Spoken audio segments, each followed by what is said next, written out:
Now I have just tabulated the certain data.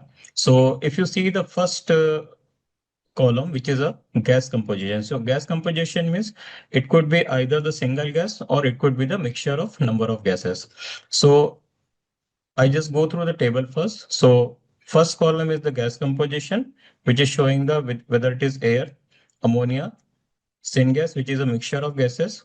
Then in the next two lines, if you see the 95% and 100% I mentioned. So what I am showing here, we are considering the two cases where there is a 100% CO2, whereas in one case it is a 95% CO2 and 5% are the other gases, because the composition of the gas may be anything.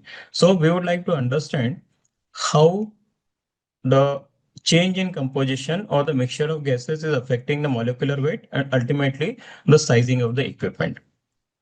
Then next are the three rows are for the hydrogen.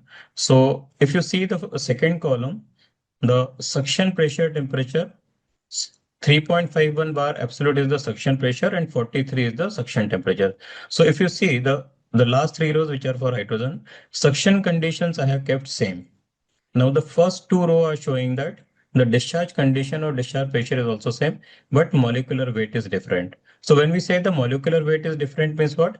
The hydrogen which is showing the molecular weight of 11.85, it is a mixture of gases. It is not a pure hydrogen. Whereas in the second row of hydrogen, it is its molecular weight is shown as a 2. It means it is a pure hydrogen. So the first two are analysis with respect to the change in the molecular weight. Now we come to the second and third.